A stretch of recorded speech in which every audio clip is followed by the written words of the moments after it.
Welcome to the deep dive. Today we're diving straight into something really core for, well, navigating life effectively. Acting as if nothing bothers you. Think about that almost legendary composure you hear about with figures like Napoleon Hill.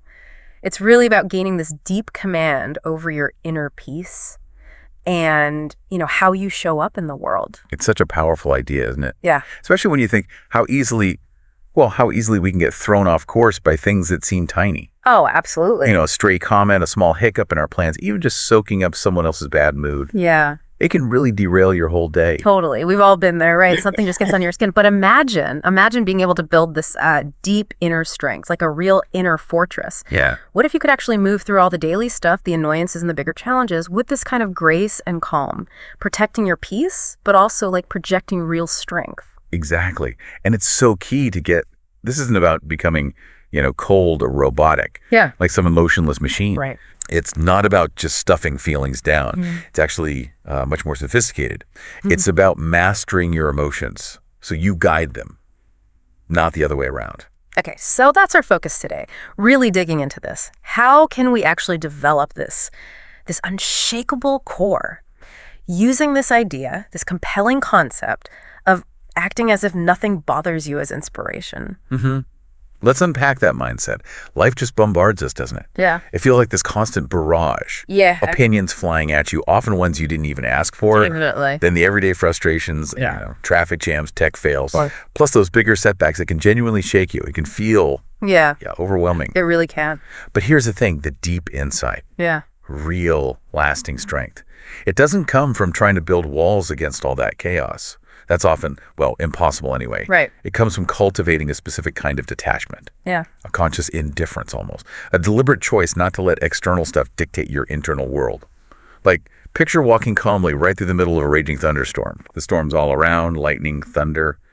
But inside, you remain untouched, steady. That's a really vivid way to put it. And it highlights that crucial separation, doesn't it? Separating your emotional state from whatever's happening outside. Because think about it, when you let every little comment, every minor snag control your mood, you're basically just handing over the keys to your inner world. You are. You become reactive. Like you said, a puppet dancing on strings pulled by, everything but you. Yeah. But when you consciously decide, no, I'm going to stay centered, when you train yourself to observe the chaos without getting sucked in, you take back your power, your inner sovereignty. You become the conductor, not the instrument being played. Beautifully put, yes. And there's this automatic respect we tend to feel for people who just seem calm in the middle of chaos. They don't freak out. Right. There's a quiet authority there, a real presence, a confidence that's, it's palpable, you feel it. Absolutely. And if you think about those really influential figures, maybe some that Napoleon Hill studied, what marked their strength. It usually wasn't impulsive reacting, flying off the handle. Yeah. Often it was this sense of deliberate control, a deep, unwavering composure, like they knew something others didn't. Their real power was in staying unaffected, keeping their balance no matter what. Which ties right back into Napoleon Hill's core ideas, Thought comes first. What you focus on shapes your reality. So if you're constantly just reacting emotionally, you're just bleeding power all the time, but a centered mind. It's almost like the world starts to bend to you, or at least its power to mess with your peace just diminishes. It really does. And what's fascinating is how that centeredness changes how you even see things. Yeah. Instead of feeling crushed by pressure, you have this inner stability that lets you navigate with, more clarity, more effectively. Okay, so let's make this practical. How does this actually look day to day? Take an insult. Someone says something nasty to you. The gut reaction might be, anger, defensiveness. Yeah, fight back. Right. But using this principle, acting like it doesn't bother you, what's the power move there? Well, think about the effect of just a calm smile, maybe a slight nod, and then you just carry on. Internally, you're unfazed. In that moment, you've completely disarmed them, haven't you? They wanted a reaction, they needed it, and you just withheld it. You took away their power. It's like silent dominance in a way. It really is. And you could apply the same logic to failures, to setbacks. The usual response is frustration, disappointment, maybe beating yourself up. Yeah, feeling like you're the failure. But with this unbothered mindset, you start to see failure differently. It's not personal. It's just data, information. Okay. A chance to learn, adjust your approach. You don't internalize it like this means I'm worthless. You observe it, adapt, and keep going. So how do we actively build this inner poise? It doesn't just happen, right? You have to train for it. No, definitely not automatic, I a guess- conscious thing. Mind training, like a daily practice. One really key habit is creating that pause. A pause before reacting. Yes, something happens. It triggers you. Instead of instantly jumping, take a breath, a deliberate breath. Create some space between the thing happening and your response. Okay. And in that space, ask yourself, does this really threaten my big goals, my core values? Is this big emotional flare-up actually necessary? Is it helpful right now? That deliberate pause. Yeah. Yeah, that seems huge, getting out of autopilot. Totally. And visualization is another really powerful tool. Actively picture yourself being that person who isn't ruffled by little annoyances or criticism. See yourself handling challenges calmly, resourcefully, doing that regularly, reinforcing that image. It actually starts to shape how you react in reality. Like pre-programming your internal state.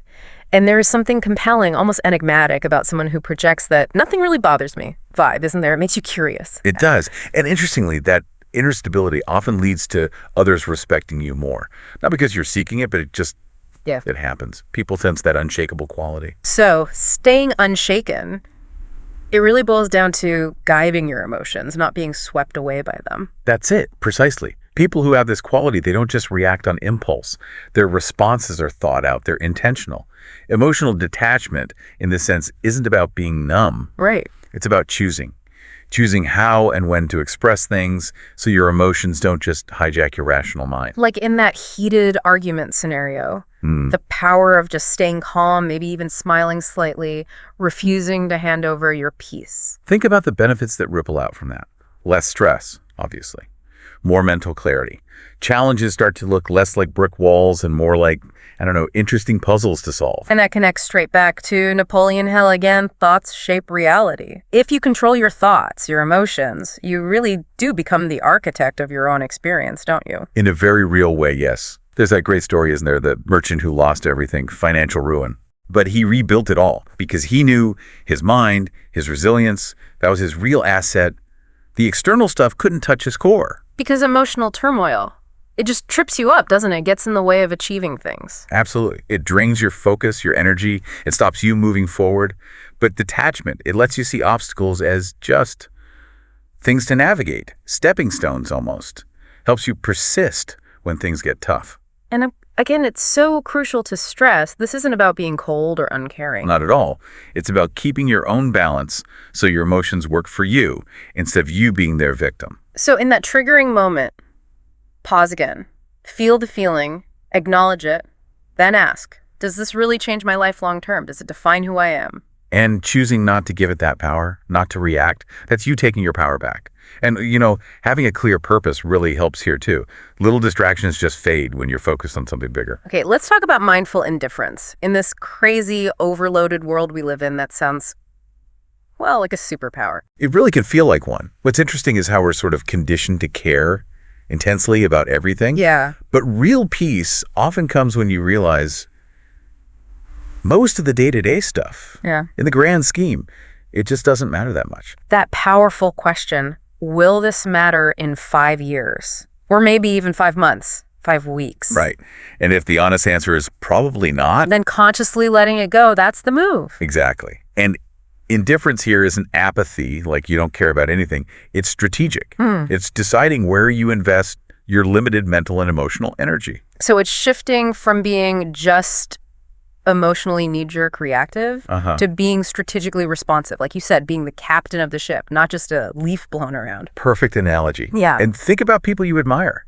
Chances are they have this quality, right? They seem less shaken by the world's noise. That usually comes from a strong sense of self-awareness. And this mindful indifference you mentioned, it leads to respect. Not because you're demanding it, but because you project this unshakable self-worth. Consider getting unfair criticism. Someone strong just stays calm. They understand deep down that words only have the power you give them. And look at high achievers. They tend to be masters of this. Laser focused on their goals, tuning out the irrelevant drama, the judgments. So practically, how do we start cultivating this day by day? It starts with awareness. Yeah, Just noticing your reactions, asking yourself, is this really worth my peace? And setting clear priorities helps immensely. When you know what truly matters to you, other people's opinions, minor annoyances, they just lose their grip. Yeah. Ultimately, the real power is being unmoved by rejection, by trivial stuff, and staying locked on to what's genuinely important to you. Okay, what about the approval-seeking trap? That feels like a big one for a lot of people. Oh, it's huge. And it's so disempowering because you end up basing your self-worth on what other people think, which is constantly changing. Right. But the truth is, nobody else's opinion should ever outweigh your own assessment of yourself. Think about those people who just own themselves. They walk into a room unapologetically them.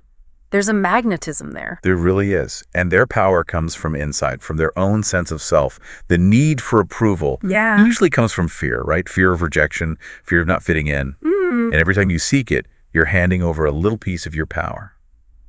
You risk becoming trapped by others' expectations, and worse, betraying who you really are. Plus, let's be honest, trying to get everyone to approve of you, it's impossible. A fool's errand. And those world changers, the kind Napoleon Hill looked at, they weren't driven by polls or applause. They had an inner vision. Criticism didn't stop them. So a good question to ask yourself is, whose opinion actually matters to me? And why? Really drill down on that. Yeah. And then, crucially, work on self-validation. Acknowledge your own progress. Celebrate your wins, even small ones. Be your own cheerleader. The more you do that, the less you need it from outside. And detaching from needing that validation is an arrogance. It's not about dismissing everyone. Not at all. It's about standing firm in who you authentically are. Okay. And when you stop chasing approval, you start living more freely, more authentically. There's a boldness that comes with that, and ironically, people often respect that more, precisely because you don't seem to need their okay. Right. Now, criticism is going to happen. No way around it. Nope, inevitable. And how you handle it says a lot about your resilience. So what's the key? Fundamentally, remembering criticism is just words, opinions. It only stings if you let it. You need to filter it logically. Keep anything genuinely useful, discard the noise. Making that distinction between constructive and destructive criticism seems vital. Absolutely. Constructive criticism. It comes from a place of wanting to help. Maybe from someone with real experience. It can be valuable gold. Destructive criticism. That's often just designed to tear you down, usually born from someone else's insecurity or jealousy. Like the sculptor analogy, filtering feedback, but staying true to the vision. Exactly. Ask, does this person actually know what they're talking about here? Do they have the credibility? If it's uninformed, biased, just let it go. Honestly, a lot of harsh criticism comes from people who haven't dared to do what you're doing. It says more about their limits. So criticism becomes a test of that emotional resilience we talked about. It really does. Yeah. Strong people might hear it, but they don't let it shake their inner foundation. Think of all the great minds who faced constant attacks but just kept going because they believed in what they were doing. So the practice is get criticized, pause, analyze it coolly. Is there a nugget of truth here I can use?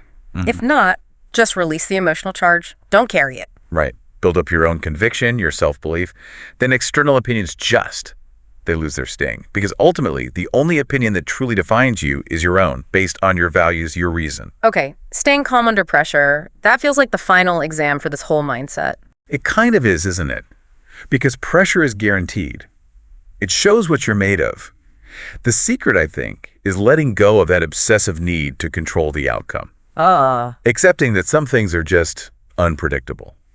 People crack under pressure when they fight reality, when they resist what is. Whereas others seem to just flow with it, like the surfer riding the wave you mentioned. Exactly. They embrace the uncertainty. They adapt. Think of a seasoned warrior. They expect challenges. They stay composed because they're focused on what they can control, their execution, their response. So if you train for that composure, train to maintain it, then when pressure hits, it doesn't floor you. Right. You respond strategically, not just emotionally react. And remember, pressure is also where growth happens. It's a chance to test yourself, to get stronger. Great leaders often show this, right? Calm in the storm. That comes from mental training, prioritizing logic over panic. So with practical things you can do. Shift how you see pressure. See it as a test, an opportunity. Actively put yourself in slightly stressful situations and practice staying calm. Notice your emotions rising, but don't let them dictate your actions. And yeah, just breathe deeply. Sounds simple, but it works. And preparation helps too, right? Mentally walking through worst-case scenarios, visualizing yourself, handling them calmly. Immensely helpful. Those who train for adversity, they're the ones left standing, stronger and, fundamentally unaffected at their core. Which leads nicely into letting go of what you can't control. That feels like a huge source of unnecessary pain for people. It really is. So much suffering comes from clinging to outcomes, to expectations that are just not up to us. Remember the river flowing around the rock? Yeah, adapting, not resisting. Letting go isn't giving up. It's strategic. It's shifting your energy, your focus onto the things you can influence. Your thoughts, your attitude, your choices, your responses. Because trying to control the uncontrollable just makes you fragile. Totally. But embracing that some things are out of your hands, that frees you. Resilient people stay calm in uncertainty precisely because they've mastered detaching from that illusion of total control. It's the difference between tying your happiness to specific results happening versus cultivating an inner well-being that's steady regardless of what happens outside. And that detachment builds incredible resilience. The key is self-awareness again.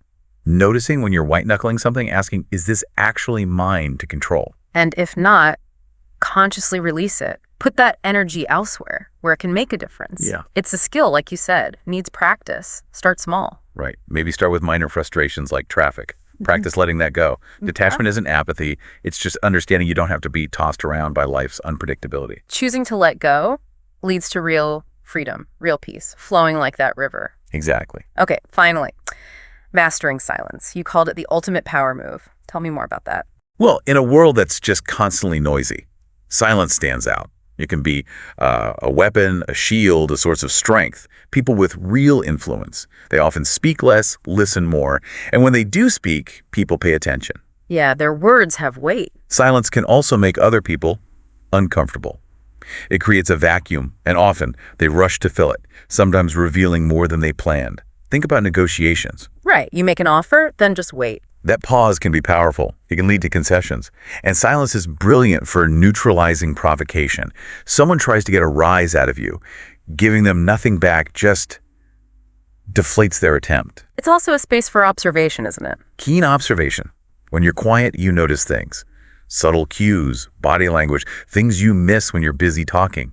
That's often why influential people seem more perceptive. They listen and think more. So practice conscious restraint. Bite your tongue sometimes. Focus on really listening. And in those high emotion moments, silence is your best friend. It buys you time to compose yourself, to think before you speak, instead of just blurting something out you'll regret. Controlling your speech, choosing silence strategically. That shows real self-mastery, commands respect. So this whole journey, it's very active, isn't it? Training yourself constantly. Absolutely. The mind is the real battlefield. Controlling your thoughts, your emotions, that's where the work is. Strong people aren't emotionless. They just refuse to be slaves to negative or reactive thoughts. It's about building robust mental habits. Day in, day out. Gratitude, discipline, detachment. And mental toughness isn't built in heroic moments. It's built in the small, everyday choices. Getting up when you don't want to. Choosing silence over gossip. Pushing through discomfort. Detachment, again, separating who you are from fleeting feelings or events. That gives you control over your response. The storm image again. The calm mind stays steady inside, no matter the weather outside. And that requires discipline. Unwavering discipline to rewire those old patterns, to choose the harder right over the easier wrong. Small, consistent habits add up. Meditation, exercise, reading, just keeping the promises you make to yourself. Master the mind, and you gain that unshakable calm, the ability to move through life with confidence, with power. Which brings us to that final piece, moving in silence, letting results do the talking. Yeah, authentic power often doesn't need to shout. It doesn't need to announce its intentions or constantly seek validation. Compare the loud, insecure person always broadcasting their plan with the strong, confident person who just acts purposefully, quietly, and lets the results speak for themselves. So stop telling everyone what you're going to do. And just focus on doing it consistently. Talking less invites less interference, less premature judgment. It lets you build momentum under the radar. Powerful people don't waste energy proving themselves with words. Their achievements are the proof. Think of historical figures who worked quietly, persistently to bring about change. It's often smart to keep your biggest dreams, your most cherished goals, somewhat private, especially early on. Silence isn't passive, it's strategic. It forces others to wonder. And when you do speak selectively, your words hit harder. Focus on mastery, on being successful, not just looking successful. Exactly. True power is demonstrated through quiet, consistent action and the tangible results you produce. That's what earns genuine respect and recognition in the long run. Wow. So cultivating this nothing bothers me mindset, it's definitely a path, requires patience, commitment. It does. It's an ongoing practice, not a destination you just arrive at. But the rewards, they're huge. Inner peace, real confidence, personal power, immeasurable, really. So for everyone listening, maybe reflect. Which of these ideas really struck a chord? What's one small thing, one tiny step you could take, maybe even today, to start putting this into practice? We'd genuinely love to hear your thoughts on this. Share your insights, maybe challenges you see, or even small wins you have along the way. Drop them in the comments. Yeah, definitely. And if you're feeling committed to building this kind of inner strength, let us know. Comment below. We always appreciate hearing from you. Thank you so much for joining us for this deep dive today. If you found this valuable, a like and a subscribe would be fantastic. Helps others find these discussions too. Stay strong, everyone. Stay centered. And always remember, you really do hold the key to your own peace.